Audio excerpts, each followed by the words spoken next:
நித்திய ஸ்துதிக்குரிய பரிசுத்த நற்கருணைக்கு பக்தியாய் ஆராதனை எத்திசையும் புரிவோம். நித்திய ஸ்துதிக்குரிய பரிசுத்த நற்கருணைக்கு பக்தியாய் ஆராதனை எத்திசையும் புரிவோம்.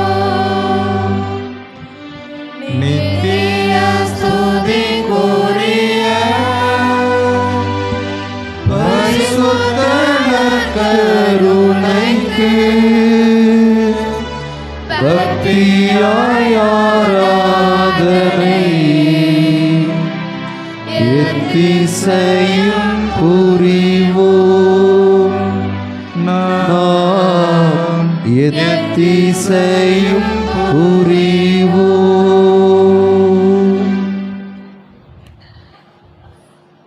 ஆண்டவர் இயேசு கிறிஸ்துவில் பிரியமான சகோதர சகோதரிகளே, கிறிஸ்துவின் இணை நாமத்தில் உங்கள் அனைவரையுமாக மீண்டும் இந்த நற்கருணை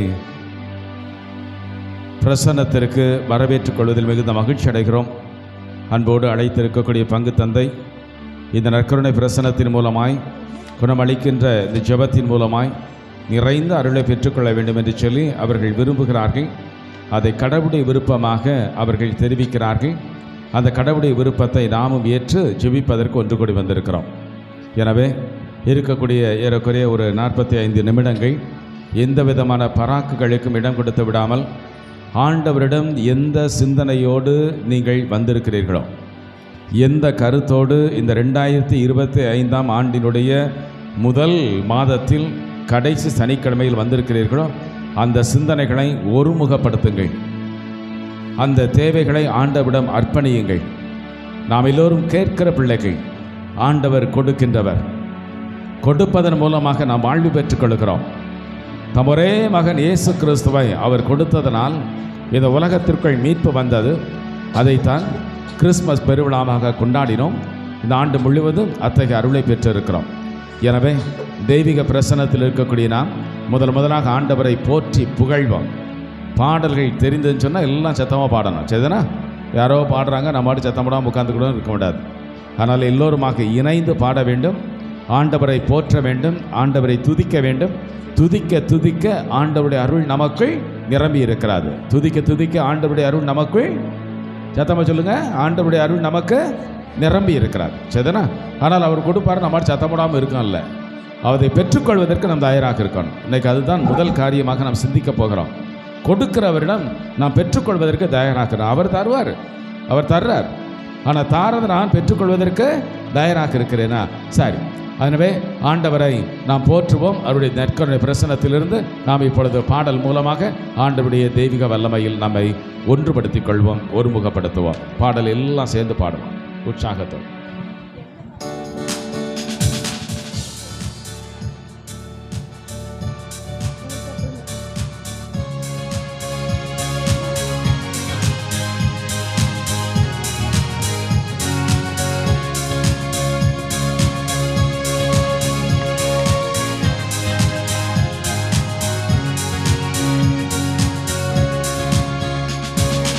இன்று முதல் உன்னை நான் ஆசீர்வதித்திடுவேன். உன் சிறகுகளின் நிழலின் கீழ் உன்னை காத்திடுவேன். இன்று முதல் உன்னை நான் ஆசீர்வதித்திடுவேன். என் சிறகுகளின் நிழலின் கீழ் உன்னை காத்திடுவேன். உன்னை விட்டு விலகிடாமல் உன்னோடு என்றும் இருப்பேன். உன்னை கைவிடாமல் உனக்கு துணை இருப்பேன். இன்று முதல் உன்னை நான்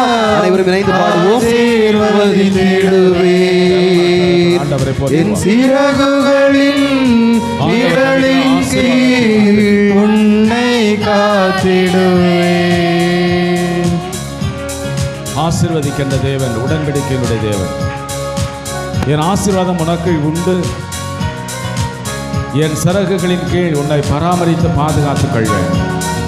ஆண்டவருக்கு நன்றி செலுத்தி நாம் தொடர்ந்து பாடிக்கொண்டே இருப்போம். அவர் தருகிற வல்லமையை நமக்குள்ளதாய் நாம் மாற்றிக்கொள்ளும்படியாய் அவருடைய கரத்தில் ஒப்புக் கொடுப்போம். ஆண்டவரை ஆசீர்வதியும் என்று சொல்லுங்கள்.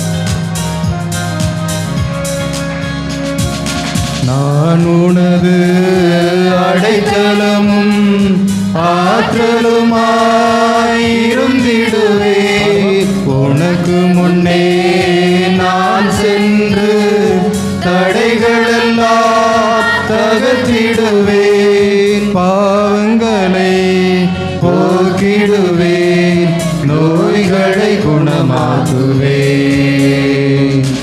உனது துக்கங்களை சந்தோஷமாய் மாற்றுவேன். பழையவை மறைந்திடும், புது வாழ்வு உன்னை சேரும். என் அன்பினால் உன்னை காப்பேன், கலங்காதே திகையாதே. எல்லோரும் இணைந்து பாடுவோம். இன்று முதல் உன்னை நான் ஆசீர்வதித்திடுவேன். என் சிறகுகளின் நிழலின் கீழ் உன்னை காத்திடுவேன்.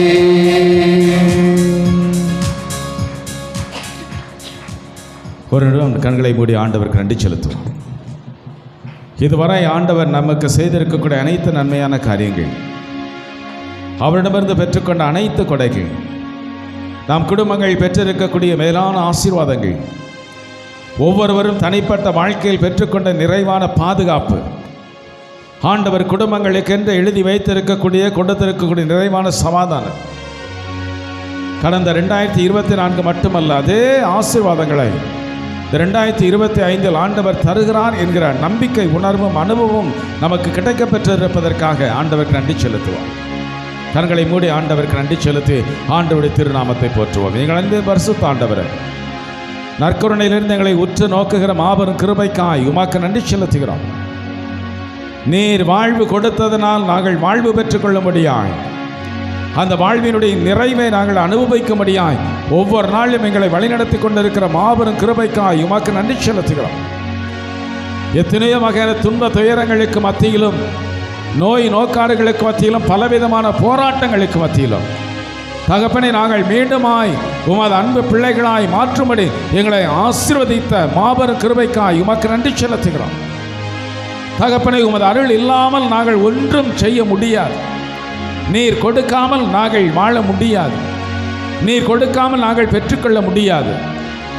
ஆதாம் ஏவாளுக்கு கொடுத்த அதே ஆசீர்வாதத்தினுடைய வல்லமை, ஆபிரகாமுக்கு கொடுத்த அதே ஆசீர்வாதத்தினுடைய வல்லமை, ஈசாக் யாக்கோபு கொடுத்த அதே ஆசீர்வாதத்தினுடைய வல்லமை உம் திருமகன் இயேசு கிறிஸ்துவின் மூலமாய் எங்களுக்கு நிரம்ப வெளிப்படுத்தப்பட்டதற்காக உமக்கு நன்றி செலுத்துகிறார். இயேசுவின் மூலமாய் இன்னும் மிகுதியான ஆசீர்வாதங்கள், மன்னிப்பினுடைய ஆசீர்வாதங்கள், குணம் பெறுதலுடைய ஆசீர்வாதங்கள், சமாதானத்தை உங்களுக்கு விட்டு செல்கிறேன் என்று சொல்லி சமாதானத்தின் ஆசீர்வாதங்கள், உன் பாவங்கள் உனக்கு மன்னிக்கப்பட்டன என்று சொல்லி மன்னிப்பின் ஆசீர்வாதங்கள், அவருடைய காயங்களால் நாங்கள் குணமாக்கப்பட்டோம், இரத்தத்தினால் கழுவப்பட்டோம் என்கிற அனுபவத்தினுடைய ஆசீர்வாதங்கள் எங்களுக்கு கிடைக்க பெற்றதற்காய் நன்றி செலுத்துகிறோம். தகப்பனே, உம்மை பார்த்து செபிக்கிற ஒவ்வொரு சகோதரனுக்கும், ஒவ்வொரு சகோதரிக்கும், ஒவ்வொரு பிள்ளைக்குமாய் கொடுத்திருக்கக்கூடிய ஏராளமான கொடைகள், ஒவ்வொரு குடும்பமும் தலை நிமிர்ந்து நடக்குமாறு செய்திருக்கக்கூடிய அருமையான காரியங்கள் அனைத்திற்காய் உமக்கு நன்றி செலுத்துகிறோம். இந்த புதிய ஆண்டினுடைய இந்த தொடக்கத்தில், முதல் மாதத்தில், இந்த முதல் வாரத்திலேயே நாங்கள் நன்றி செலுத்துமாறு எங்களை கூட்டிக் கொண்டு வந்து சேர்த்திருக்கிறீர அருமையான ஒரு வாய்ப்பை எங்கள் பாதுகாவல் அதிதூதர் மிக்கேலுடைய திருத்தலத்தில் நாங்கள் ஒன்று கூடியுமாறு கொடுத்திருக்கிறீரே, அதற்காக உமக்கு நன்றி செலுத்துகிறோம். தகப்பனே, நாங்கள் வந்திருக்கிறோம். இன்னும் வர முடியாமல் தவித்துக் கொண்டிருக்கக்கூடிய எல்லா பிள்ளைகளுக்காக கூட நாங்கள் நன்றி செலுத்துகிறோம். வர வேண்டும் ஆசைப்பட்டார்கள், முடியாமல் இருந்தது. ஆனாலும் அவர்களையும் நீர் ஆசீர்வதித்து நீர் வல்லமையோடு நிரப்புகிற மாபெரும் கிருபைக்காய் உமக்கு நன்றி செலுத்துகிறோம். தகப்பனே, கேட்ட காரியங்கள் எல்லாவற்றையும் நீர் கொடுப்பதற்காய் நன்றி. எங்கள் காவல் தூதர் மூலமாய் எங்களை பாதுகாத்துக் கொள்வதற்காய் நன்றி. உமது சேனைகள் மூலமாய் நாங்கள் செல்ல வேண்டிய பாதைகளை பரிசுத்தமாக்குவதற்காய் உமக்கு நன்றி செலுத்துகிறோம். நாங்கள் செல்லுகின்ற பாதைகளை நீங்கள் விசாலமாக்கி கொண்டுப்பதற்காய் உமக்கு நன்றி செலுத்துகிறோம். நாங்கள் சிந்திக்கின்ற சிந்தனைகளை பரிசுத்தமுள்ள சிந்தனைகளாய் மாற்றி கொண்டிருப்பதற்காய் நன்றி செலுத்துகிறோம். நாங்கள் ஒருவர் மற்றவருடைய குற்றங்களை மன்னிக்க செய்கிற மாபெரும் கிருபைக்காய் உமக்கு நன்றி செலுத்துகிறோம். தகப்பனே, வாழுகின்ற நீர் நாங்கள் வாழும்படியாய் கொடுத்திருக்கக்கூடிய எல்லா ஆசீர்வாதங்கள் கொடைகளுக்காய் மீண்டும் ஒரு முறை உமக்கு நன்றி செலுத்துகிறோம்.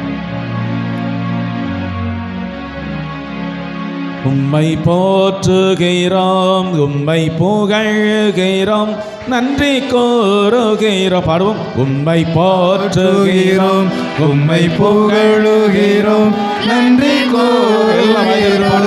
உம்மை போற்றுகிறோம், உம்மை புகழுகிறோம், நன்றி கூறுகிறோம். மறுபடியும் எல்லாம் சேர்ந்து வருவேன். உம்மை போற்றுகிறோம், உம்மை புகழுகிறோம், நன்றி கூறுகின்றோம். இறைவா, உம் வல்லமை மேலானது. இறைவா, உம் ஆற்றல் மேலானது. இறைவா, உம் வல்லமை மேலானது. இறைவா, உம் ஆற்றல் மேலானது. உம்மை போற்றுகிறோம், உம்மை போற்றுகிறோம், உம்மை புகழுகின்றோம், நன்றி கூறுகின்றோம். உம்மை ஆண்டவரின் ஆசீர்வாதங்களை பெற்றிருக்கிறோம். உம்மை புகழுகின்றோம், நன்றி கூறுகின்றோம். இறைவா, உம் வார்த்தைகள் மேலானது. இறைவா, உம் வரங்கள் மேலானது. பாடுவோம். இறைவா, வார்த்தைகள் உம் ஆற்றல் மேலானது.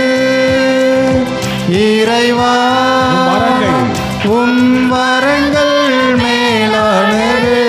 உம்மை போற்றுகிறோம், உம்மை போற்றுகின்றோம், உம்மை எல்லாரும் பாடணும். நன்றி நம்மை வாழ வைக்கிறார். உம்மை அவரிடமிருந்து வல்லமை கொடையை வெளிப்படும்படியாக நன்றி செலுத்துவோம். நன்றி கூறுகின்றோம். இறைவா, உம் இரக்கம் மேலானது. இறைவா, உம் மன்னிப்பு மேலானது. பாடுவோம். இறைவா, உம் இரக்கம் மேலானது. இறைவா, உம் மன்னிப்பு மேலானது. உம்மை போற்றுகிறோம், உம்மை போற்றுகிறோம், உம்மை புகழுகிறோம், நன்றி கூறுகிறோம். உம்மை போற்றுகிறோம், உம்மை புகழுகிறோம், நன்றி கூறுகிறோம். இறைவா, உம் திருவுடல் மேலானது. இறைவா, உம் திரு ரத்தம் மேலானது. பாடுவோம். இறைவா, உம் திருவுடல் மேலானது. இறைவா, திருரத்தம். உம் திரு ரத்தம் மேலானது. உம்மை போற்றுகிறோம், உம்மை போற்றுகிறோம், உம்மை புகழுகிறோம், நன்றி கூறுகிறோம். உம்மை போற்றுகிறோம், உம்மை புகழுகிறோம், நன்றி கூறுகிறோம். உம்மை போற்றுகிறோம், உம்மை புகழுகிறோம், நன்றி கூறுகிறோம். துதிகரம், மகிமை, ஆராதனை உமக்கு செலுத்துகிறோம். ஆசீர்வாதங்களை கொடைகளிடம் பெற்றுக்கொள்ளச் செய்யும் மாபெரும் கிருபைக்காய் உமக்கு போற்றுகிறோம். ஆசீர்வாதத்தின் தேவனே, எங்களை வாழ வைத்திருக்கிற மாபெரும் தயவுக்காக நன்றி செலுத்துகிறோம். உமது கிருபையின் தொடர்ந்து எங்களை பராமரித்து பாதுகாத்து உம்மை புகழுகிறோம், ஆசீர்வாதத்தை எங்களை மீண்டும் மீண்டுமாய் உருவாக்குகிறோம். உம்மை போற்றுகிறோம், உம்மை புகழுகிறோம், நன்றி கூறுகிறோம். துதிகன மகிமை ஆராதனை உமக்கை செலுத்துகிறோம். ஆசீர்வாதங்களை கொடைகளிடமிருந்து நிரம்ப பெற்றுக் கொடுக்கிறோம். எங்கள் ஆண்டவர் மீட்பருமாகிய இயேசு கிறிஸ்து வழியாய் மன்றியை சமர்ப்பித்து உம்மை கெஞ்சி மன்றாடுகின்றோம். ஆமென். உட்கார்ந்துக்கோங்க. அன்பார்ந்த சகோதர சகோதரிகள், நல்லா இருக்கீங்களா எல்லாரும்? சத்தத்தை காணும். ராத்திரி சாப்பிட்டா தான் பதில் சத்தம் வரும். அது வரை கொஞ்சம் சத்தம் கம்மியாக தான் வரும். சரியா? ரைட். உண்மையிலே மிகுந்த மகிழ்ச்சி. எனது அன்புக்குரிய மாணவர், இன்றைக்கு அருமையான ஒரு குரு, இந்த பங்கை வழிநடத்தி கொண்டிருக்கக்கூடிய அன்பு தம்பி சேவியர் அவர்களுக்கு, சரிதானே? எஸ் சேவியர் அப்படின்னு சொல்லிட்டு நேத்தான் கேள்வி பண்ணி பேசிகிட்டு இருந்தோம். சரிதானே? எஸ்னா என்னது? எஸ்னா என்னது? ஆங்கிலத்தில் எஸ்னா என்னது? ஆங்கிலத்தில் எஸ்னா என்னது? நோனா என்னது? நோனா இல்லைன்னு அர்த்தம். எஸ்னா ஆமான்னு அர்த்தம். சரிதானே? அதனால் கொடுக்கப்படுகிற வாய்ப்புகளை பயன்படுத்தி எஸ் சேவியராக, சரிதானே, கடவுள் கொடுத்திருக்கக்கூடிய வல்லமையை அருமையாக பயன்படுத்தி கொண்டு இருக்கக்கூடிய, ரொம்ப நாள் கழித்து இன்றைக்கி தான் அவர் கூட பூசையில் நின்று இன்றைக்கி ஜெபிப்பதற்கான, திருப்பலை நிறைவேற்றுவதற்கான ஒரு வாய்ப்பு கிடைத்தது. ஏன்னா கொஞ்ச நாள் அவர் ஜெர்மனி போயிட்டார், சரிதானே? ஆனால் திரும்ப வந்தார். ஆனால் ஒன்றா சேர்ந்து திருப்பலை நடத்துவதற்கான, நிகழ்த்துவதற்கான, ஜெபிப்பதற்கான ஆற்றல் கொடுக்கப்படவில்லை. ஆனால் இன்றைக்கு அந்த ஒரு வாய்ப்பை தந்தை அவர்கள் தான் எனக்கு கொடுத்தார்கள். எனவே கைதட்டி நமது பங்கு தந்தை அவர்களுக்காக ஆண்டவருக்கு நான் நன்றி செலுத்தோம். God bless you so much. அன்பார்ந்தவர்களே, வெங்கடாச்சலம் ஒரு அருணா ஒரு சந்தோஷம் பார்த்துக்கோங்க. ஏன்னா இங்கே ஒரு காலகட்டத்தில், ஆமாம் ஒரு காலகட்டம் தான், ஏறக்குறைய 35-36 வருஷத்துக்கு முன்னால் வாரத்துக்கு 2 தடவை வந்து ஒரே ஒரு சிஸ்டருங்க உட்காந்துருக்காப்புல, லில்லி சிஸ்டர், சரிதானே? அவங்க தான் இருக்கிறாங்க. பின்னால் இருந்த சிஸ்டர் உட்காந்துருக்காங்கன்னு தெரியல, எவ்வளோ நாள் இருக்காங்கன்னு தெரியல. சரி, இருக்கட்டும், ரைட்டா? இப்போது அந்த ஊரை சார்ந்திருக்கக்கூடிய இறை மக்களை சந்திப்பது, எல்லா இடங்களிலிருந்து இந்த அதிதூதர் மிக்கேலுடைய இந்த புனிதமான ஒரு இடத்துக்கு வருவது, ஜெபிப்பது, அவர்களிடம் இருக்கக்கூடிய கடவுளுடைய ஆற்றலை வெளிப்படும்படியாக செய்வது, இந்த காரியங்கள் எல்லாம் செய்ததை இப்போ நினச்சி பார்க்குறேன். ரொம்ப மகிழ்ச்சி, நிறைவான ஒரு வளர்ச்சி. அந்த வளர்ச்சியை ஆண்டவர் கொடுத்திருப்பதற்காக ஆண்டவருக்கு கைதட்டி இந்த ஊருக்காக ஆண்டவருக்கு நன்றி செலுத்துவோம். எல்லாம் கைதட்டுங்க பார்ப்போம். எல்லாம் கைதட்டுங்க, எல்லாம் கைதட்டுங்க. ஆமாம், சார், எல்லாம் கைதட்டுங்க, எல்லாம் கைதட்டும். இப்படியே தட்டப்படாது. பாதி தூக்கத்துலேயும் பாதி கலக்கத்துலேயும் உட்காந்துருக்கப்படாது. சரியா? அதனால் உற்சாகத்தோடு அன்பார்ந்தவர்களே, ஒரு 40 நிமிஷம் தான். நான் கூட என்ன ஒரு 2 மணி நேரம் நடத்தணும் போல் தோணுச்சு. சரியா? தான் சொல்லிட்டாங்க, உங்கள் பங்குச்சாமி இருக்குது, உங்கள் மேலே ஒரு பாசம் தான், சரிதானே? ஒரு 8:45-9 மணிக்கு சோத்த போடணும் சாமி, நல்ல வேலை நீங்கள் முடிச்சிருங்க, ஏன்னா நீங்கள் மைக்க பிடிச்சேன்னா பேசிகிட்டே இருப்பேன் அப்படின்னு சொல்லிட்டு ஒரு 3/4 மணி நேரத்தில் முடிச்சிருங்க அப்படின்னு சொன்னார். உண்மையிலேயே மிகுந்த மகிழ்ச்சி. அன்பார்ந்தவர்களே, இந்த இறை செய்தியோடு ஜெபத்திற்கு உங்களை அழைத்து கொண்டு போகிறார். இந்த இறை செய்தியை நாம் பெற்றுக்கொள்வதற்கு நமக்கு துணை செய்திருக்கக்கூடிய முதல் வாசகம் எந்த நூலிலிருந்து எடுக்கப்பட்டது? யாராவது சொல்லுங்க பார்ப்போம். எந்த நூலிலிருந்து முதல் வாசகம் எடுக்கப்பட்டது? 1 யோவான். வெரி குட், வெரி குட், எல்லாம் நல்லா கவனிச்சிருக்கிறீங்க. வெரி குட், சரிதானே? 1 யோவானிலிருந்து எடுக்கப்பட்டிருக்கிறார். எப்படி ஜெபிக்க வேண்டும், என்ன காரியங்களுக்காக ஜெபிக்க வேண்டும், ஜெபிக்கிற பொழுது கடவுள் என்ன செய்கிறார், இந்த 3 காரியங்கள் ரொம்ப முக்கியம். ஜெபிக்கிற பொழுது கடவுள் என்ன செய்கிறார், எதற்காக ஜெபிக்க வேண்டும், எந்த மனநிலையோடு ஜெபிக்க வேண்டும், இந்த முதல் வாசகத்தில் இருக்கக்கூடிய இந்த கருத்துக்கள், இந்த 3 வகையான கேள்விகளுக்கும் நமக்கு இன்றைக்கு பதில் கொடுக்கிறவை. எனவே 3 காரியங்கள், ஆனால் 3 விடைகளை கொடுக்கிற பொழுது ஏறக்குறைய 4 அல்லது நேரம் கருதி 5 காரியங்களை உங்களோடு பகிர்ந்து கொண்டிருக்கிறேன். நேர விஷயத்துக்கு போயிடுறேன், ஏன்னா நேரம் அதிகமாக இல்லை. என் பிரியமான சகோதர சகோதரிகளே, முதல் காரியம் தந்தை அவர்கள் முன்னுரையிலேயே முதல்ல தெளிவாக சொன்னாங்க. கடவுளுடைய விருப்பத்திற்கு முதல் வாசகம் முதல்ல எடுத்தோடனே அதான் சொல்லுது. கடவுளுடைய திருவுள்ளத்தின்படி இன்னைக்கு எல்லாம் நடக்கும் என்கிற நம்பிக்கை கொண்டிருக்கக்கூடிய பிள்ளைகள் பேறு பெற்றவர்களாக இருக்கிறார்கள். என் அன்பார்ந்த சகோதர சகோதரிகளே, இந்த முதல் காரியம் அதுதான். இன்னைக்கு முதல்ல கடவுள் நமக்கென்று ஒரு அருமையான ஒரு சிந்தனையை கொடுக்கிறான். நம்மை குறித்து கடவுளுக்கு ஒரு திட்டம் உண்டு. எல்லாம் சத்தமா சொல்லுங்க பார்ப்போம். என்ன சாப்பாடு யோசிச்சுட்டு இருந்தீங்களோ சொல்லுங்க. சொல்லும் போதுதான் எல்லாம் முழிக்கிய. என்னை குறித்து கடவுளுக்கு திட்டம் உண்டு. சத்தமா சொல்லுங்க பார்ப்போம். என் குடும்பத்தை குறித்து கடவுளுக்கு திட்டம் உண்டு. சத்தமா சொல்லுங்க பார்ப்போம். என் ஊரை குறித்து கடவுளுக்கு திட்டம் உண்டு. சத்தமா சொல்லுங்க. இந்த திருச்சபை குறித்து கடவுளுக்கு திட்டம் உண்டு. சத்தமா சொல்லுங்க. சத்தமா சொல்லிட்டே இல்லை. இனிமேல் அதில் நம்ம ஏதாவது கோளாறு வரும். அது அன்பார்ந்த சகோதர சகோதரிகளே, இன்னைக்கு எதற்காக ஜெபிக்கிறோம்? முதல் சிந்தனை இதுதான். கடவுளுடைய திருவுளத்தை நாம் புரிந்து கொள்ளும்படியாய் முதலாக ஜெபிக்கணும். இதில் ரொம்ப அருமையான ஒரு சிந்தனை வருது, பார்த்துக்கோங்க. நான் என்னுடைய கருத்துக்களை சொல்லி என்னுடைய வார்த்தைகள் மூலமாய் என்னுடைய சிந்தனைகளை வைத்துக்கொண்டு ஜெபிப்பது ஒருபுறம், ஆனால் கடவுள் என்னை குறித்து என்ன சிந்தித்து கொண்டிருக்கிறார், அது ரொம்ப முக்கியம். சரிதானா? நல்லா தெரிஞ்சு வச்சுக்கணும். இன்னைக்கு நான் இந்த இடத்துக்கு வந்திருக்கேன் அப்படின்னு சொன்னால், இன்னைக்கு வருகிற பொழுது ஏகப்பட்ட சிந்தனைகளோடு வந்திருப்பேன், ஏகப்பட்ட வேண்டுதல்களோடு வந்திருப்பேன். நிறைய பூசகரத்தை வாசிட்டாங்க இல்லையா? அதெல்லாம் நாம் இன்றைக்கு கடவுளை பார்த்து, ஆண்டவரே இது கொடும் என்று நாம் கடவுளை பார்த்து கேட்கக்கூடிய கேள்விகள். தப்பே கிடையாது, தப்பே கிடையாது. ஆனால் கடவுள் இன்னொரு காரியத்தை சொல்கிறார். நான் உனக்கு ஒரு திட்டம் வைத்திருக்கிறேன், அதை நீ புரிந்து கொண்டாயா? நான் உன் குடும்பத்திற்கு என்று ஒரு திட்டம் வைத்திருக்கிறேன், அதை நீ ஏற்றுக்கொள்கிறாயா? அன்பார்ந்தவர்களே, பழைய ஏற்பாட்டில் ஆபிரகாமுடைய வாழ்க்கைக்கு நான் உங்களை கூட்டிக் கொண்டு போகிறேன்.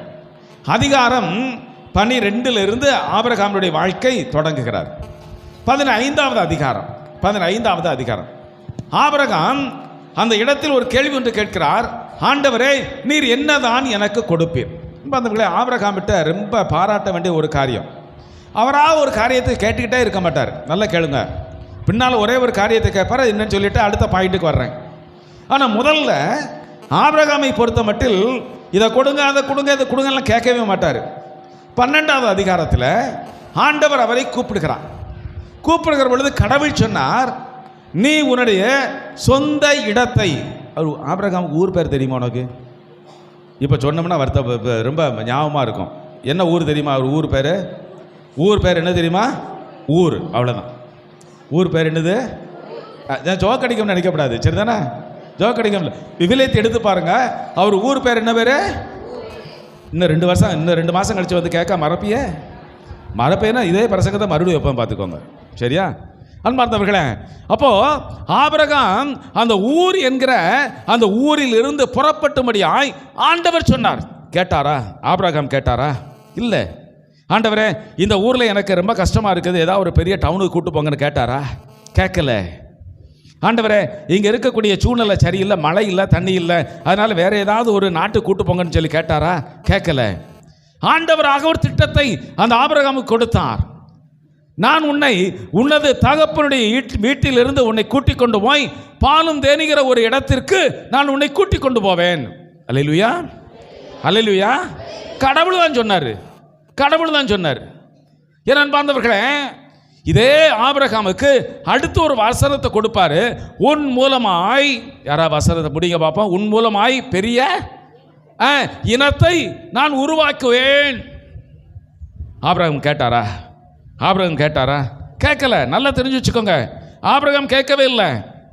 என்னை பெரிய ஒரு இனத்திற்கு ஒரு பெரிய தந்தையாக மாற்றும், என் மூலமாக பெரிய ஒரு ஊர் உருவாகணும், என் மூலமாய் பெரிய நாடு உருவாகணும். ஆபிரகாம் கேட்கவே இல்லை.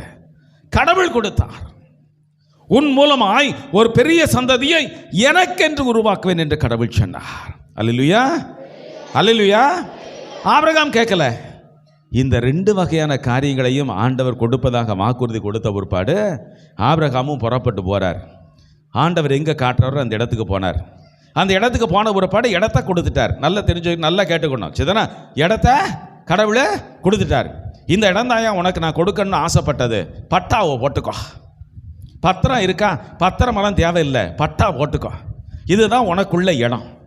நீ உன் சந்ததியை இங்கே தான் நான் ஆசீர்வதிக்க போகிறேன். 2வது ஒரு காரியம் சொன்னார, உன்னை பெரிய இனத்திற்கு தந்தையாக மாற்றுன்னு சொன்னார. காத்துக்கிட்டே இருக்கார். ஆபிரகாம் அந்த ஊர் என்கிற ஊரிலிருந்து நல்லா கேட்டுக்கணும். யாராவது டயர்டாக இருந்தீங்கன்னா சொல்லுங்க, நான் மைக்கு தரேன், நீ கூட கொஞ்ச நேரம் பேசலாம், ஒன்றும் பிரச்சனை கிடையாது. ரைட்டா? ஊர் என்கிற இடத்திலிருந்து புறப்படுகிற பொழுது ஆபிரகாமுக்கு வயசு எத்தனை தெரியுமா? 75. பைபிளை கரைச்சி குடிச்சிருக்காப்லையா? அந்த அம்மா கைதட்டுங்க பார்ப்போம். எல்லா கேள்விக்கும் பதில். ஓகே. மைக்கேல் பிரகாஷ் அம்மாவா? அதுதான் சூப்பர். அவருடைய ஸ்டூடெண்ட் தான், சரி தானே? ரைட். அவர் அமெரிக்காவில் இருக்கார். ஒருவேளை ஆன்லைனில் எதுவும் சொல்லி கொடுத்துட்டு இருக்காரு என்னவோ தெரியல. ரைட், ரொம்ப சந்தோஷம். மகன்கிட்ட இருந்து அம்மா கற்றுக்கிட்டாங்கன்னு நினைக்கிறேன். வெரி குட், ரொம்ப சந்தோஷம். அன்பார்ந்தவர்களே, 75 வயசு. இப்போ 75 வயசில் அவர் புறப்பட்டு போகிறாரு, இடம் கிடச்சிருச்சு. ஆனால் பெரிய இனத்திற்கு தந்தையாக மாறக்கூடிய அளவுக்கு ஒரு குழந்தை செல்வம் அவருக்கு இல்லை. 15வது அதிகாரம் வந்துருச்சு. 12ஆம் அதிகாரத்தில் கொடுக்கப்பட்ட அதிகாரத்தை தாண்டி 15வது அதிகாரத்துக்கு வந்தாச்சு. ஆபிரகாமுக்கு வயசாகிக்கிட்டே இருக்குது. ஆபிரகாம் அவர் வாய் விட்டு கேட்டார், ஆண்டவரே நீர் எனக்கு என்னதான் கொடுப்பேரு? சரிதானே? ஏற்கனவே உன்னை கொடுத்துட்டாரு. என்னதை கொடுத்தாரு? பட்டாவை போட்டு கொடுத்துட்டாரு. ஆனால் இன்னொரு காரியம் நடக்கணுமே. பட்டாவை போட்டால் பத்தாது, பட்டாவை மீண்டுமாக ஆட்சி செலுத்தக்கூடிய அளவுக்கு அவருக்குன்னு ஒரு மகன் வேணுமா வேண்டாமா? ஒரு தலைமுறை வேண்டுமா வேண்டாமா? ஐயா, சொத்து சேர்த்து வச்சிருக்கிறீங்க, உங்கள் காலத்துக்கு பிற்பாடு யாருக்கு எழுதி வைப்பீங்கோ? ஒரு மகனுக்கு, ஒரு மகளுக்கு எழுதி வைப்பீங்களா, எழுத மாட்டீங்களா? ஆமாம், நேற்று முந்தானால ஒரு ஒரு காலேஜில் படிக்கிற ஒரு பொண்ணுகிட்ட கேட்டுக்கிட்டு இருந்தேன், ஏன்னா உங்கள் வீட்டில் உன் பேரில் ஒரு 5 ஏக்கர் நிலம் இருக்கலாம் அப்படின்னு. ஃபாதர் சத்தம் போடாதுங்க, இன்னும் கொடுக்கல, எங்கள் அப்பாட்ட நான் கேட்டுக்கிட்டு இருக்கேன் அப்படின்னா. அவா சரிதானே? ரைட்டா? இப்போது ஒரு நிலம் கிடைத்தது, அது நிலத்தை மீண்டுமாக ஆட்சி செலுத்தக்கூடிய அளவுக்கு ஒரு மகன் கிடைக்கவில்லையே. ஆண்டவருக்கு எனக்கு என்னெல்லாம் கொடுப்பீரு?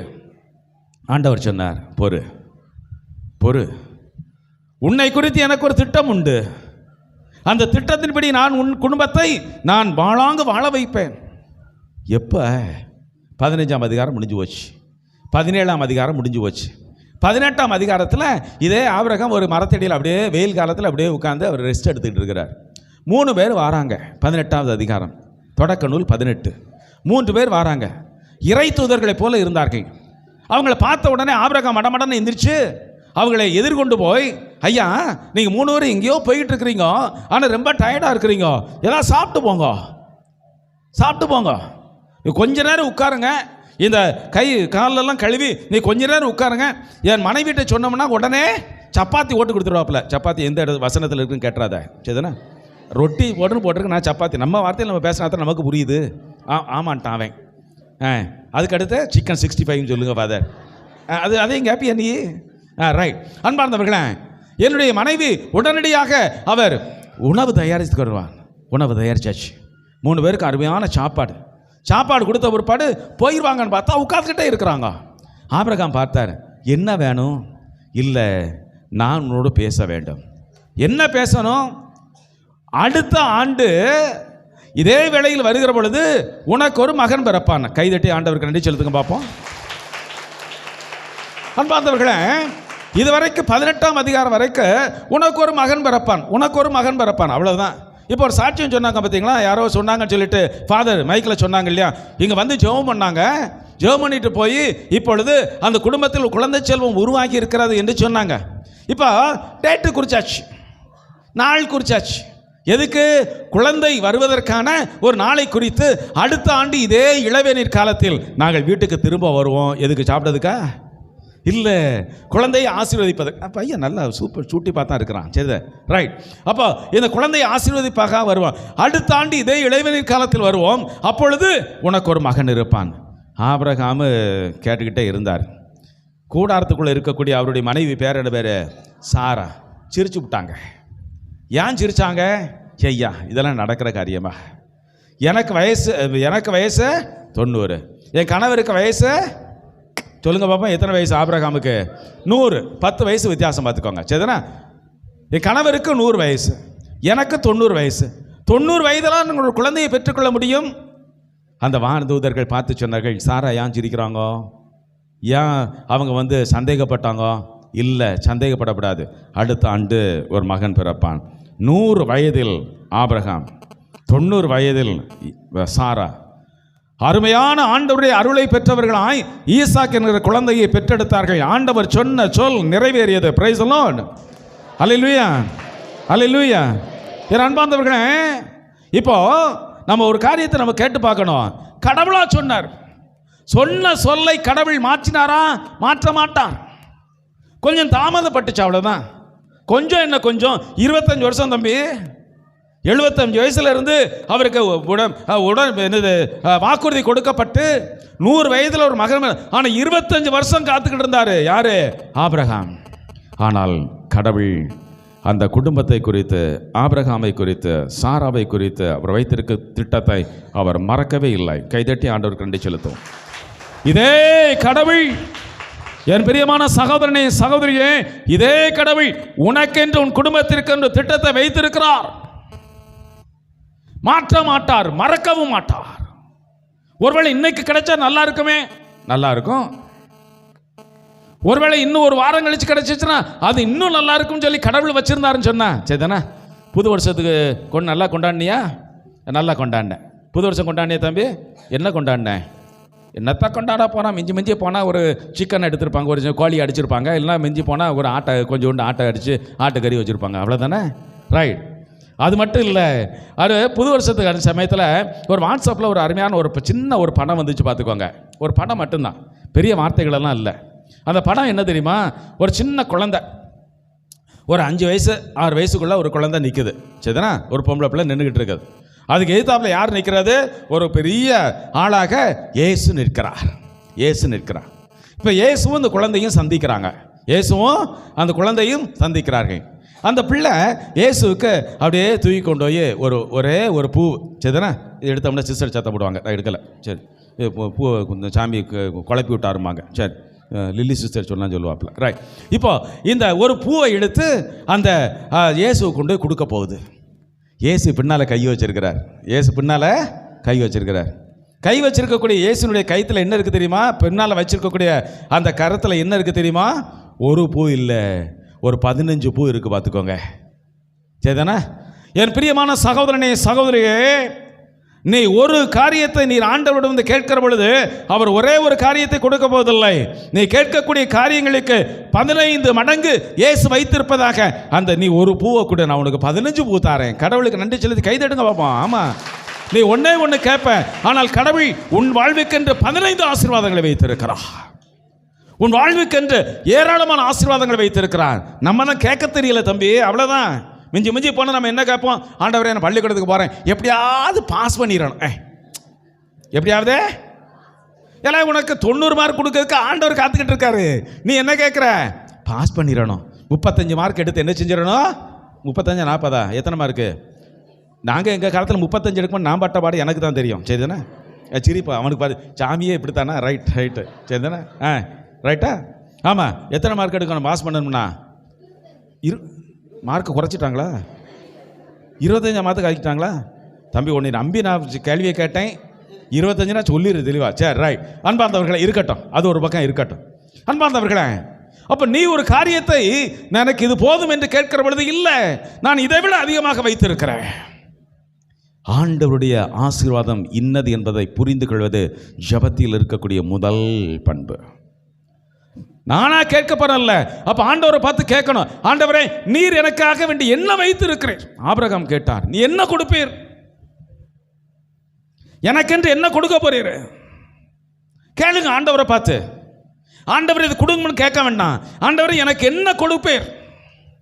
கேட்போமா? எல்லாம் எந்திரிச்சில்லுங்க பார்ப்போம். இந்த முதல் கருத்தோடு முதல் ஜெபம். ஒவ்வொரு கருத்துக்கும் 3 கருத்துக்கள் மட்டும் சொல்கிறேன், நேரம் கருதி. ஆனால் 3 ஜெபங்கள். கண்களை மூடுங்க.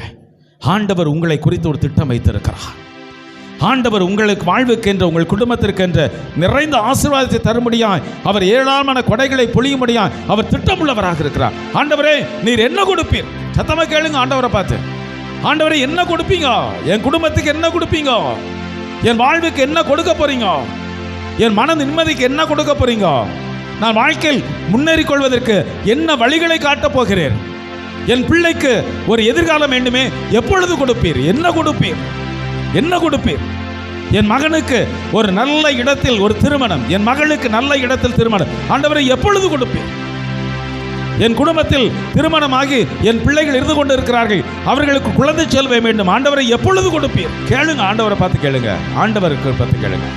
ஆண்டவரை கொடும் என்று வரல, அந்த கொடுக்கிற தேவன் எப்பொழுது கொடுப்பார்? என்ன வேண்டும்? ஆண்டவரை எப்பொழுது கொடுப்பீர்? ஆபிரகாம் கேட்டது போல கேளுங்க. உங்களை குறித்து ஆண்டவருக்கு திட்டம் உண்டு. நன்றி செலுத்தி ஆண்டவருக்கு நன்றி செலுத்துவோம்.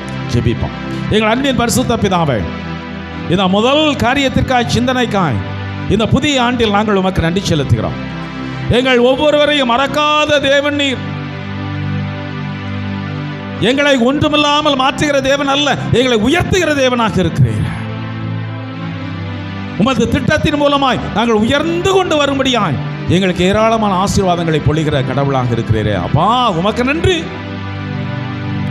நாங்கள் கேட்பதற்கு மேலாய் நீர் எங்களுக்கென்று திட்டத்தை வகுத்து ஏராளமான ஆசீர்வாதங்களை நீர் வைத்திருக்கிறீரே, எங்களுக்கு வெளிக்காட்டும். ஆசீர்வாதங்கள் என்ன என்பதை எங்களுக்கு வெளிக்காட்டும் அப்பா. நாங்கள் விருப்பப்படி அல்ல, எங்கள் விருப்பப்படி அல்ல. ஒரு ஆபிரகாம் தன் விருப்பப்படி எனக்கு குழந்தை செல்வம் இல்லையே என்று கேட்கிற பொழுது கொடுப்பேன் கொடுப்பேன், என் வாக்குறுதியை மறக்க மாட்டேன். 100 வயதில் கூட அந்த ஆபிரகாமுக்கு ஒரு குழந்தை செல்வத்தை கொடுத்து நீர் சொன்ன சொல்லை காப்பாற்றிய தேவன். அப்பா, எங்கள் குடும்பத்தை குறித்து உமக்கு ஒரு திட்டம் உண்டு, என் வாழ்க்கை குறித்து உமக்கு ஒரு திட்டம் உண்டு, இந்த பங்கை குறித்து ஒரு திட்டம் உண்டு, இந்த ஊரை குறித்து ஒரு திட்டம் உண்டு, இங்கு வருகின்ற எல்லா மக்களை குறித்து ஒரு திட்டம் உண்டு. மனித பண்பில் இருந்து நாங்கள் பலவற்றை கேட்டாலும் அதையும் தாண்டி போய் நீர் வகுத்திருக்கக்கூடிய திட்டத்தை எங்களுக்கு காட்டும். மொத்த திட்டத்தை புரிந்து கொள்கிற பொழுது ஒரு ஆபிரகாமுக்கு கிடைக்கப்பட்ட அதே ஆசீர்வாதம், அது 75 வயதில் அல்ல 100 வயதில் வந்த அந்த ஆசீர்வாதம், தாமதமானாலும் நீ நிறைவாய் கொடுக்கக்கூடிய ஆசீர்வாதம் எங்களுக்கு எங்கள் குடும்பங்களுக்கு தேவைப்படும். தகப்பனே, அத்தகைய ஆசீர்வாதம் இந்த முதல் ஆண்டில், இந்த ஆண்டினுடைய முதல் மாதத்தில் நாங்கள் பெற்றுக்கொள்ளும்படியாய் உமது திட்டத்தை எங்களுக்கு வெளிக்காட்ட ஜெபிக்கிறோம். நாங்கள் இது இன்ன வேண்டும் என்று இப்பொழுது கேட்கவில்லை, உமது திட்டத்தை எங்களுக்கு வெளிக்காட்டு. நீர் என்னை குறித்து என்ன வைத்திருக்கிறீர், நான் என்ன செய்ய வேண்டும் என்று நீர் விரும்புகிறேன், அந்த திட்டத்தை நீர் வெளிக்காட்டுவீராக. தகப்பனே, அந்த காரியங்களை நீர் கொடுக்கிற மாபெரும் கிருபைக்காய் உமக்கு நன்றி செலுத்துகிறோம். உமது மேலான ஆசீர்வாதங்களுக்காய் நாங்கள் உம்மை மீண்டுமாக போற்றி புகழ்கிறோம். அந்த திட்டத்தை புரிந்து கொள்ளக்கூடிய வல்லமையாய் சக்தியாய் நீர் எங்களுக்குள் செயல்படுவீராக. ஆவியின் மூலமாய் அவற்றை எங்களுக்கு வெளிப்படுத்தும், ஆவியின் மூலமாய் வெளிப்படுத்தும், ஆவியினுடைய அபிஷேகத்தின் மூலமாய் நாங்கள் அதை உணர்ந்து கொண்டு என் ஆண்டவர் என் தேவன் எனக்கு கொடுக்கிறார், என்னை படைத்தவர் என்னை பாதுகாக்கிறார், இந்த நம்பிக்கையோடு நான் ஒரு திருப்பயணியாய் நான் நடைபயில தயவோடு கிருபை பெரிய என் வாழ்க்கை நீண்ட பயணமாய் இருக்கிறது. அந்த வாழ்க்கை பயணத்துடைய வழியும் நிறைவும் நீர் ஒருவரே. உம்மிடம் என்னை ஒப்புக்கொடுத்து நான் செபிக்கிற பொழுது உமது திட்டம் என்ன என்பதை எனக்கும் என் குடும்பத்திற்கும் என் பிள்ளைகளுக்கும் என் தலைமுறைக்கும் நிரம்ப காட்டிக்கொடும். உமது அன்பு கரத்தில் ஒப்புக் கொடுக்கிறோம். உம்மை போற்றுகிறோம், உம்மை புகழுகிறோம்.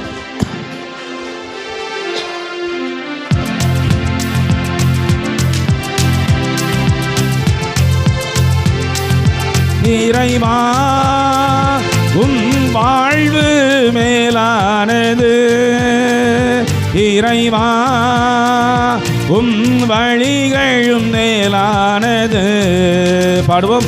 இறைவா, உம் வாழ்வு மேலானது, இறைவா உம் வழிகள் மேலானது. எல்லாம் சேர்ந்து பாடுவோம். உம்மை போற்றுகிறோம், உம்மை புகழுகிறோம், நன்றி கூறுகிறோம். உம்மை போற்றுகிறோம், ஆண்டவர் நன்றி கூறுகிறோம். உம்மை போற்றுகிறோம், உம்மை புகழுகிறோம், நன்றி கூறுகிறோம். உம்மை போற்றுகிறோம், உம்மை புகழுகிறோம், நன்றி கூறுகிறோம். அப்படியே உட்காந்துக்கோங்க. சாமி எழுப்பி விட்டாரு, அடுத்து சாப்பாடு போலன்னு நினச்சிடப்படாது. இந்த 2 பாயிண்ட் இருக்குது. சரிதானே? ஆசீர்வாதத்தை கொடுத்த பொறுப்பாடு தான். எப்போ முடிச்சிருவோம். அன்பார்ந்தவர்களே, முதல் காரியம், அப்போ ஆண்டவருக்கு நம்மை குறித்த ஒரு திட்டம் உண்டு. மறக்கப்படாது. மறந்துடுவியே அந்த பாயிண்ட்டை? பசேரி போகும்போது மறந்துடப்படாது. ரைட். ஆண்டவருக்கு நம்மை குறித்து ஒரு திட்டம் உண்டு. சரிதானே? என்னை பறித்து ஆண்டவருக்கு ஒரு திட்டம் உண்டு. சரிதானே? சாமியாரை போன நான் ஓடிட்டு அலைஞ்சேன், நான் முயற்சி எடுத்திருப்பேன். ஆனால் அந்த திட்டத்தை நிறைவேற்றி கொடுத்தது யாரு? யாரு? என்னை சாமியார் ஆக்குனது யாரு? சரிதானா?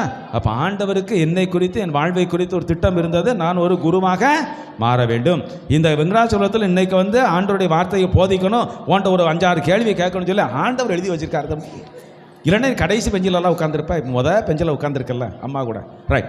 அன்பார்ந்தவர்களே, இரண்டாவது, சரி எல்லா திட்டம் உண்டு ஐயா, யாருக்கு உண்டு? கடவுள் யாருக்கு கொடுப்பாரு? சரியா? பணக்காரங்களுக்கா, வசதி படைச்சவங்களுக்கா, பெரிய அதிகாரத்தில் இருக்கக்கூடியவங்களுக்கா? கொடுத்தாலும் கொடுக்கலாம். ஆனால் அதே கடவுள், அன்பார்ந்த சகோதர சகோதரிகளே, இரண்டாவது பாயிண்டை மறந்துடாதீங்க. நமக்கு உங்களுக்கும் தேவைப்படுகின்ற ஒன்று. இன்னைக்கு கடவுளுக்கு உகந்தவனாக இருப்பதனால் கடவுள் எனக்கு ஆசீர்வாதத்தை கொடுக்கல.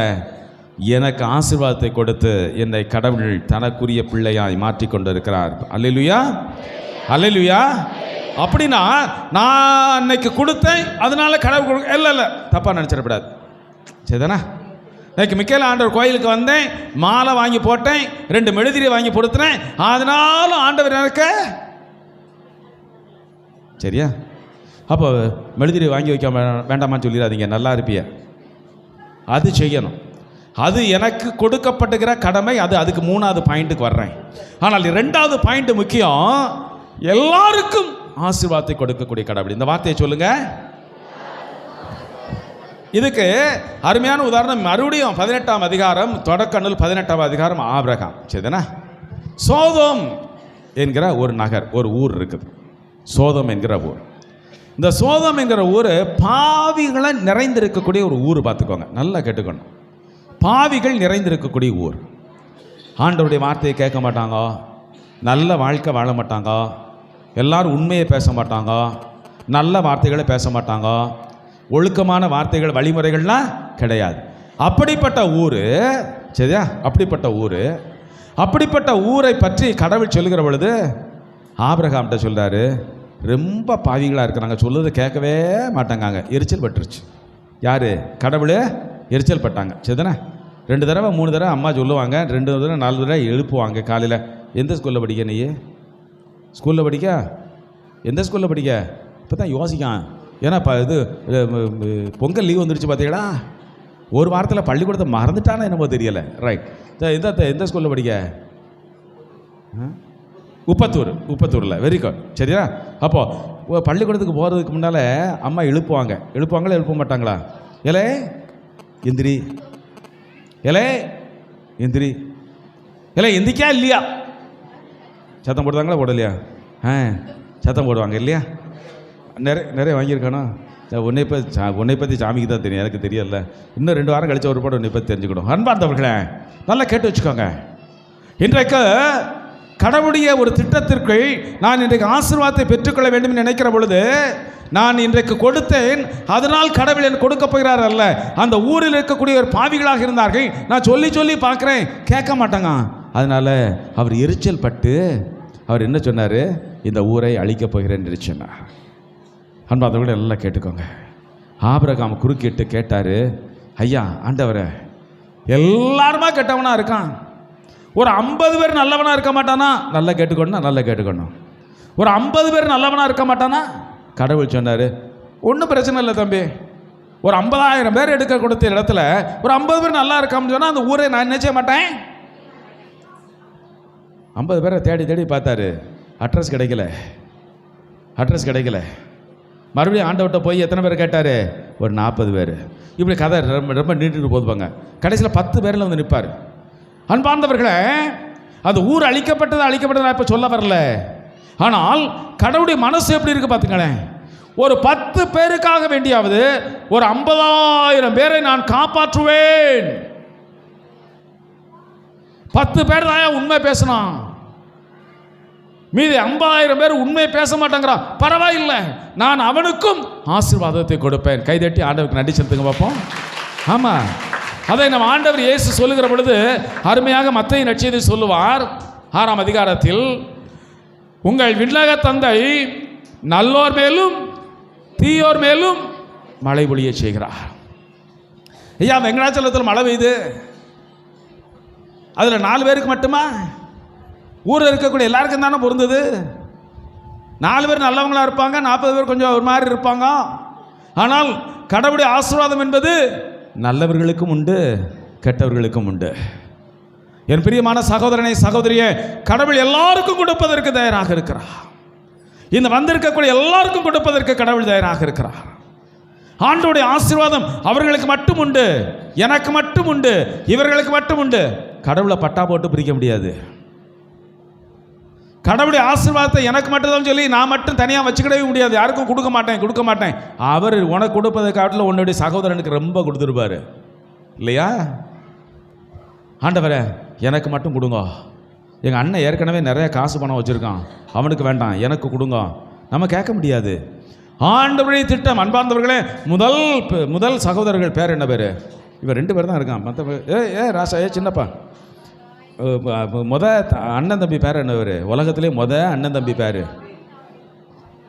அவன் யோசிச்சுட்டு வரட்டும், அது பிற்பாடு நான் பிரசங்கத்தை முடிச்சுக்கிறேன். சரிதானே?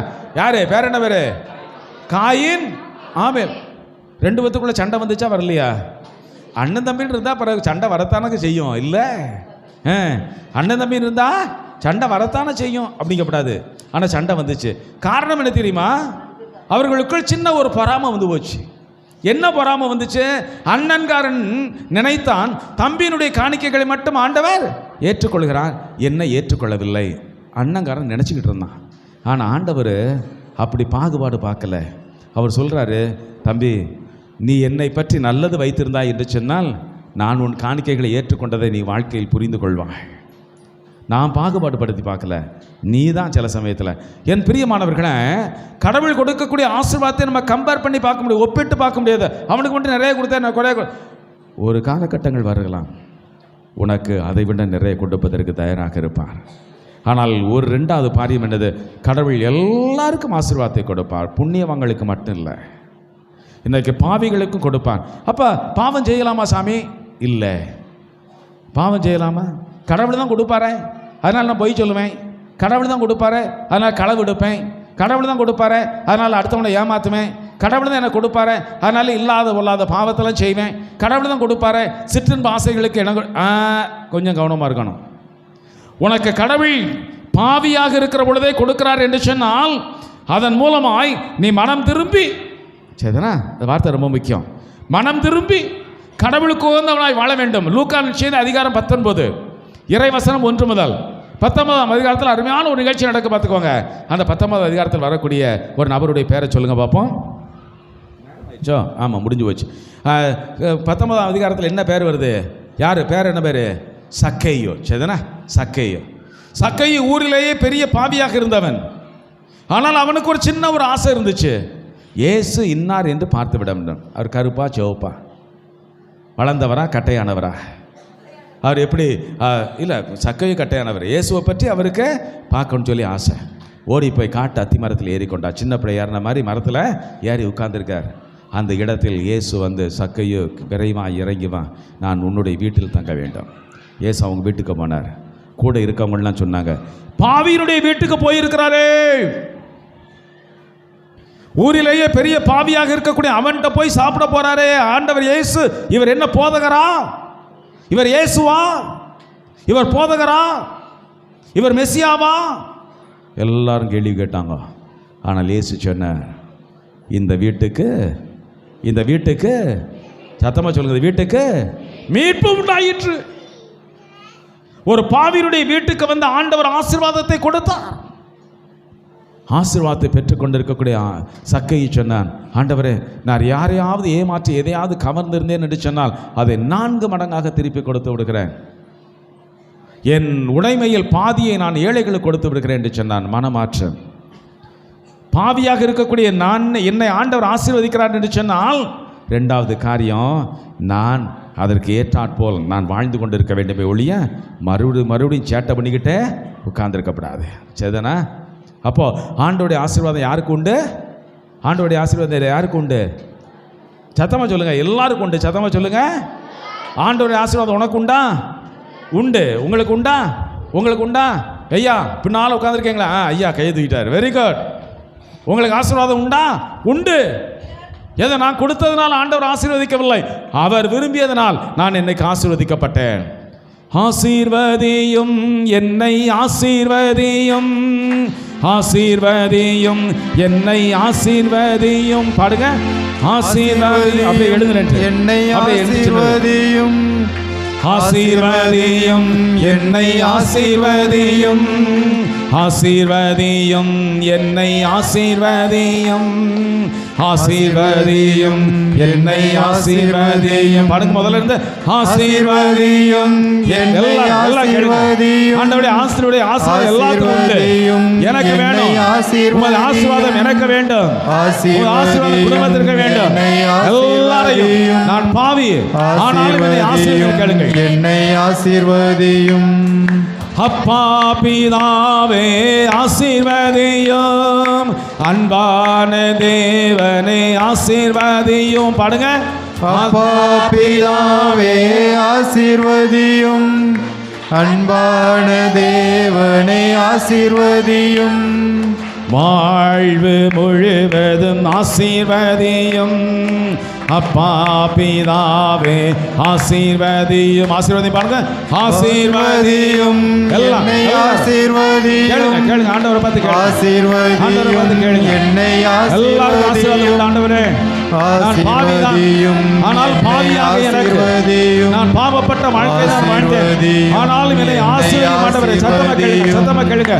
ஆசீர்வதியும் என்னை ஆசீர்வதியும், ஆசீர்வதியும் என்னை ஆசீர்வதியும், ஆசீர்வதியும் என்னை ஆசீர்வதியும், ஆசீர்வதியும் என்னை ஆசீர்வதியும். அன்பானவர்களே, அப்படியே ஜெபத்திற்கு நம்மை கடந்து போவோம். ஆசீர்வாதத்தின் தேவன். மூன்றாவதாக இருக்கக்கூடிய கருத்தை ஜெபத்தோடு சொல்லி முடிக்கிறேன். நான் இன்றைக்கு என்னுடைய வாழ்வினுடைய ஏற்றங்கள் துன்பங்கள் எல்லாவற்றையும் அவருக்கு ஒப்புக் கொடுக்கணும். ஒரு யோபு ஒப்பு கொடுத்தார்.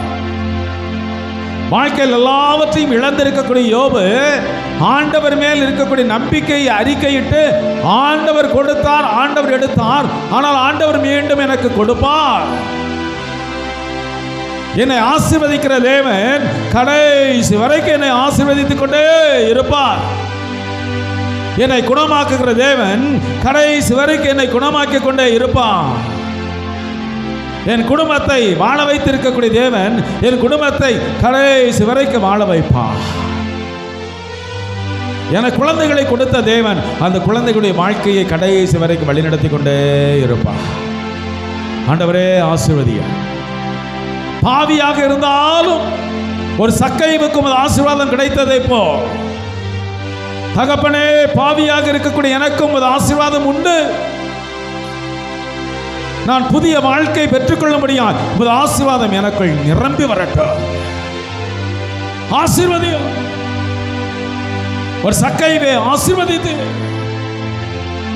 பாவியாக இருக்கக்கூடிய பெண்ணை பார்த்து சொன்னீர், உன் பாவங்கள் உனக்கு மன்னிக்கப்பட்டன என்று சொன்னேன். ஆசீர்வாதத்தை கொடுத்தீர. முடக்குவாதமுற்றவனை பார்த்து சொன்னீர், உன் பாவங்கள் மன்னிக்கப்பட்டன, உன் படுக்கை எடுத்துக்கொண்டு போ. உடல் நலத்தை பெற்றுக்கொண்டானே. 38 ஆண்டுகளாய் படுத்த படுக்கையா இருக்கக்கூடிய சகோதரனை பார்த்து சொன்னேன், குணம் பெற்றுக்கொள்ள விரும்புகிறாயா? ஆசீர்வாதம், ஆசீர்வாதம். அப்பா, நீராகவே வந்து கேட்டு. அந்த மனிதன் கேட்பதற்கு முன்பதாக நீர் கேட்டீர், குணம் பெற்றுக்கொள்ள விரும்புகிறாயா? அப்பா, உமது ஆசீர்வாதம் மிகப்பெரியது. நான் கேட்பதற்கு மேலாய் நீராக வலிய வந்து என்னை பார்த்து கேட்கிறேன், ஆசீர்வாதத்தை பெற்றுக்கொள்ள விரும்புகிறாயா? நான் உன்னை குணமாக்கட்டுமா? உன் குடும்பத்திற்கு சமாதானத்தை கொடுக்கட்டுமா? உன் பிள்ளைகளுக்கு வாழ்வை கொடுக்கட்டுமா? அப்பா, வலிய வந்து கேட்கக்கூடிய என் தகப்பனே, நான் கொடுத்ததால் ஆசீர்வதிக்கவில்லை, நீர் கொடுத்ததனால் நான் மனம் மாற்றம் பெற்றேன். அதைத்தான் இப்பொழுது ஜெபமாய் கேட்கிறேன். ஆண்டவரே ஆசீர்வதியும். ஆசீர்வாதத்தின் மூலமாய் என் வாழ்வு மாற வேண்டும். பாவியாக இருக்கக்கூடிய நான் புனிதனாய் மாற வேண்டும். சிற்றன்ப காரியங்களுக்கு, குடி பழக்கங்களுக்கு அடிமைப்பட்டு இருக்கக்கூடிய நான் அதிலிருந்து நான் விடுதலை வர வேண்டும். பொறாமைகளுக்கும் வைராக்கியங்களுக்கும் அடிமைப்பட்டிருக்கக்கூடிய நான் இன்னைக்கு சமாதானத்தின் பிள்ளையாய் மாற வேண்டும். வைராக்கியத்தோடு வாழுகின்ற நான் இன்னைக்கு மன்னிப்பினுடைய ஆசீர்வாதத்தின் பிள்ளையாய் நான் மாற வேண்டும். உன் பாவங்கள் மன்னிக்கப்பட்டன என்று சொன்னீரேன். என் சகோதர சகோதரி குற்றங்களை பாவங்களை மன்னிக்க எனக்கு ஆற்றலை வல்லமையை கொடு. ஆசீர்வாதத்தின் ஆண்டவரே, சோதோம் நகரத்து மக்கள் பாவிகளாக இருந்தாலும் நான் மன்னிப்பதற்கு காப்பாற்றுவதற்கு தயாராக இருக்கிறேன் என்று சொன்னீரேன். அந்த ஆசீர்வாதம் எங்கள் குடும்பங்களில் இருக்கக்கூடிய எல்லாருக்கும் கிடைக்கும். ஒருவேளை எங்கள் குடும்பங்களில் இருக்கக்கூடிய ஏதோ 1-2 பிள்ளைகள் வழி தவறி போகிறார்கள் என்று சொன்னால், தகப்பனே அந்த குடும்பத்தின் முழுவதுமாக ஆசீர்வதிப்பார். எல்லாரையும் ஆசீர்வதி. தகப்பனை தாயை நீர் ஆசீர்வதித்தது போல என் பிள்ளைகளை ஆசீர்வதி. வழி தவறி போன பிள்ளைகள் மீண்டுமாய் புதிய வழிகளை காட்டு ஆசீர்வதியா. இந்த புனித இடத்திற்கு நம்பிக்கையோடு வந்திருக்கக்கூடிய எல்லா பிள்ளைகளையும் நீர் கண்ணோக்கி பார்ப்பதற்காய் உமக்கு நன்றி. வல்லமையாய் இந்நேரம் அவர்களை தொடுவதற்காய் உமக்கு நன்றி செலுத்து. நற்கருணை ஆண்டவரே, மது திரு ரத்தத்தினால் எங்களை கழுவி மது காயங்களுக்குள் எங்களை மறைத்து வாழுகின்ற மாபெரும் ஆசீர்வாதத்தினுடைய வாழ்வுக்காய் உமக்கு நன்றி செலுத்துகிறோம். உம் காயங்களால் எங்கள் காயங்கள் குணமாயின, இரத்தத்தால் எங்கள் பாவங்கள் கழுவப்பட்டன. தொடர்ந்து அந்த புதிய ஆண்டில் அத்தகைய மேலான ஆசீர்வாதத்தை நாங்கள் பெற்றுக்கொள்ளும்படியா எங்களை அர்ப்பணிக்கிறோம். ஒரு யோபு தன்னை வாழ்க்கையை அர்ப்பணித்தது போல எங்களை அர்ப்பணிக்கிறோம். எங்கள் அன்னை கன்னிமரியாள் தன் வாழ்க்கையை உமக்கு ஒப்புக் கொடுத்தது போல் எங்கள் வாழ்க்கையை ஒப்புக் கொடுக்கிறோம். புனித யோசேப்பு சூசையப்பர் தன் வாழ்க்கையை ஒப்புக் கொடுத்து உமது திட்டத்தை ஏற்றுக்கொண்டது போல் நாங்களும் ஏற்றுக்கொள்வதற்கு தயாராக இருக்கிறோம். வெளிப்படுத்தும் திட்டத்தை எங்களுக்கு கொண்டும் நாங்கள் அர்ப்பணிக்கிறோம். வாழ்வு பெற்றுக்கொள்ளும்படியாய் எங்களை உயர்த்தும். உமது அன்பு கரத்தில் எங்களை ஒப்புக் கொடுக்கிறோம். வந்திருக்கக்கூடிய எல்லா பிள்ளைகளது மனங்களினுடைய கருத்துக்களை அறிகிறவர்கள் உமது திட்டத்தின்படி பிள்ளைகளை நிரம்ப ஆசீர்வதி. வல்லமையாய் எழுபச்சு போகிற பொழுது புதிய நம்பிக்கையோடு என் தேவன் ஆபிரகாமின் தேவன், ஈசாக்கின் தேவன், யாக்கோபின் தேவன் என் குடும்பத்தினுடைய தேவனாய் இருந்து இன்னைக்கு ஆசீர்வதிக்கிறார். நான் தொடர்ந்து அவருக்குள் வாழ்ந்து கொண்டிருப்பேன். இந்த புதிய ஆசீர்வாதத்தினுடைய வார்த்தையை வாழ்க்கையை இந்த ஆண்டு முழுவதும் எனக்கு கொண்டு நீர் வகுத்திருக்கக்கூடிய திட்டத்தின்படி நான் பெற்றுக்கொள்வதற்கு என்னை அர்ப்பணிக்கிறேன். என் குடும்பத்தை ஒப்புக் கொடுக்கிறேன். உமக்கு சொந்தமான குடும்பம். நான் உமக்கு சொந்தமானவன், நான் உமக்கு சொந்தமானவள். சொந்த மகனாய் மகளாய் ஏற்றுக்கொள்ள. மகனானே நான் மகளானே பாடுவோம். மகனானே நான் மகளானே, அப்பா பிதாவே என்றழைக்கும். பாடுங்க. அப்பா பிதாவே என்றழைத்தோம், உரிமையை எனக்கு தந்தார். பாடுங்க. உரிமையை எனக்கு தந்தார், என்னை தேடி இயேசு வந்தார், எந்தன் வாழ்வை மாற்றி விட்டார். பாடுவோம். என்னை தேடி இயேசு வந்தார், எந்தன் வாழ்வை மாற்றி விட்டார். மறுபடியும் பாடுவோம். என்னை தேடி இயேசு வந்தார், எந்தன் வாழ்வை மாற்றி விட்டார். அல்லேலூயா நான் பாடுவேன். பாடுங்க. அல்லேலூயா நான் பாடுவேன், ஆடி பாடி துதி தேடுவேன், ஆடி பாடி துதி தேடுவேன். என்னை தேடி இயேசு வந்தார், எந்தன் வாழ்வை மாற்றி விட்டார். நம்மை தேடி வருகிற தெய்வம் இந்த நற்கருணையிலிருந்து நாம் உற்று பார்க்கிறோம். அந்த தேவனுடைய ஆசீர்வாதத்தை முழந்தாள் படியிட்டு நாம் நிரம்ப பெற்றுக்கொள்வோம். முழந்தாள் படியிட்டுக் கொள்வோம். ஆண்டவருடைய கருத்தில் ஒப்புக் கொடுப்போம். மூன்று காரியங்களை தான் சிந்தித்திருக்கிறோம். நம்மை பற்றி அக்கறையுள்ள தேவன் நமக்கு வைத்திருக்கக்கூடிய திட்டங்களை வெளிக்காட்டும்படியாக ஜெபிப்போம். எல்லாருக்கும் கிடைக்கும். நான் பாவியாக இருந்தாலும் எனக்கும் கிடைக்கும். கிடைக்கிற பொழுது நான் மனம் மாறி தொடர்ந்து வாழ்வேன். என் துன்பத்திலிருந்து ஆண்டவரை என்னை கைதூக்கும்படியாய் என்னை என் குடும்பத்தை ஒப்புக் கொடுப்பேன். நம்பிக்கையோடு ஆண்டவருடைய ஆசீர்வாதத்தை பெற்றுக்கொள்ளும்படியாய் நான் இந்த வேளையில் மாண்பியர் கீதம் பாடி ஆண்டவருடைய ஆசீர்வாதத்தை நிரம்ப பெற்றுக்கொள்வோம்.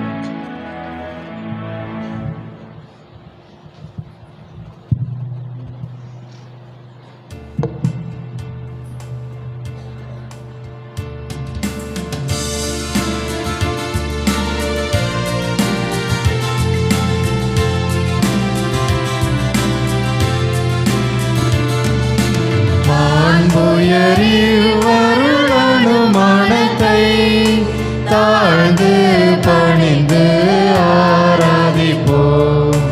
பழைய நியம முறைகள் அனைத்தும் இனி மறைந்து முடிவு பெறுக.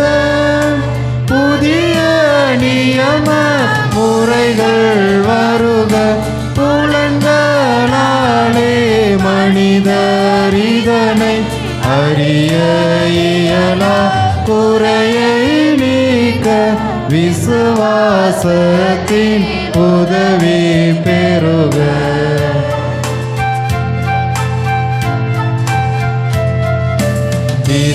பிதாவர்க்கும் சுதனிவர்க்கும் புகழ்ச்சியோடு வெற்றியார்க்கும் மீட்பின் பெருமை மகிமையோடு வலிமை வாழ்த்து யாவுமாக.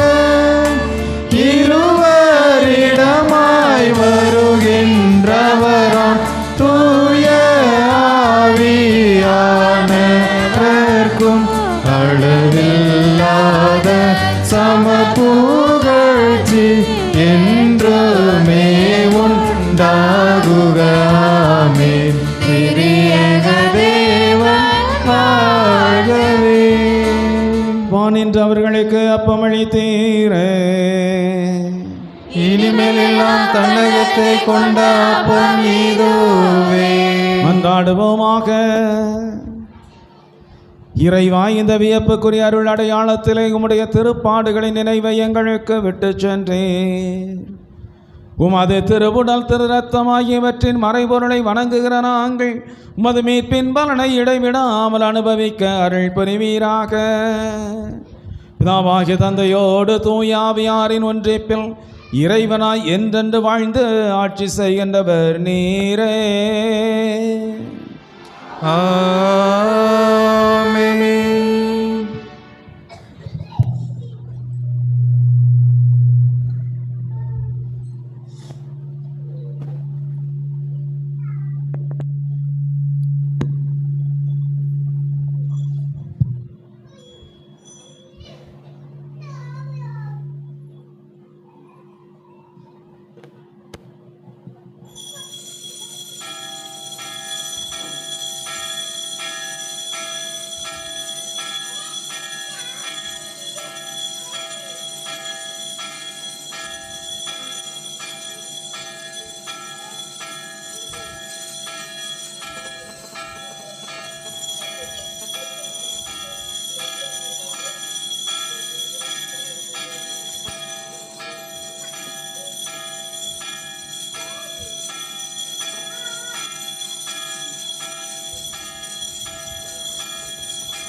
நிலையான புகழுக்குரிய தூய இறை நற்கருணைக்கு